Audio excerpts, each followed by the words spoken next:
Okay ဒီဗီဒီယိုမှာတော့ကျွန်တော် exposure tracking ရဲ့ဒုတိယအရေးကြီးတာဖြစ်တဲ့အပါချာကြောင်းပြပြမယ်ဆိုတော့အပါချာဆိုတာမြန်မာလိုထဲဘာသာပြန်ရလဲဆိုလို့ရှိရင်တော့ဒီ lens တဲ့ကအလင်းတကားပေါက်လေးကိုပြောတာ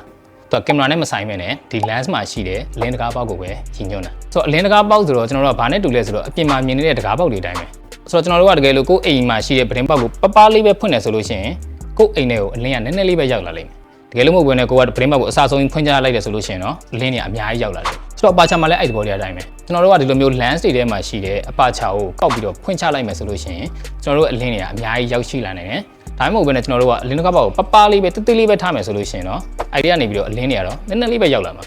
Okay အဲ့တော့အလင်းတကားပေါက်ကိုဖွင့်တာကောင်းလားမဖွင့်တာကောင်းလားပြီးလို့ရှိရင်အလင်းတကားပေါက်ဖွင့်တယ်ဆိုလို့ရှိရင်ကျွန်တော်တို့ကဓာတ်ပုံမှာဘာ effect တွေရနိုင်လဲပေါ့ပုံမှန်တော့ကျွန်တော်တို့ကင်မရာဂိုင်းနဲ့ဓာတ်ပုံဆရာတွေကအလင်းတကားပေါက်ကိုအကျိတ်ဖွင့်ထားတာကတော့လင်းတွေအများကြီးလိုချင်လို့ဆိုတာလည်းဟုတ်တယ်နောက်တစ်ခုကကျတော့နောက်ကိုပို့ပြီးတော့ဘလားချင်လို့ပေါ့အဲ့ဘာလို့ဘလားချင်တာလဲမေးလို့ရှိရင်ကျွန်တော်တို့ဓာတ်ပုံရိုက်တာပဲဟလားတခါအားလုံးမြင်နေတာပုံမကောင်းလားအားလုံးကြည့်နေတာပုံမကောင်းလားနောက်ကဘာလို့ဘလားချင်တာလဲဆိုလို့ရှိရင်ကျွန်တော်တို့ကဖုန်းတွေထဲမှာဆိုလို့ရှိရင် portrait mode ဆိုတာလေးရှိတယ်ဓာတ်ပုံတစ်ပုံမှာကျွန်တော်တို့ပြချင်တဲ့ subject ကိုတေချာလေး focus ထောက်မယ်ဆိုလို့ရှိရင်ကျန်တာတွေကိုဝါလိုက်တော့မှကိုပြချင်တဲ့ဟာလေးကပို့ပြီးထင်းနေမှာဆိုတော့အားကြောင့်ကျွန်တော်တို့ကင်မရာဂိုင်းနဲ့ portrait ဓာတ်ပုံဆရာတွေကဓာတ်ပုံရိုက်တော့မယ်ဆိုလို့ရှိရင်အပါချာကို 1.8 တို့ 2.0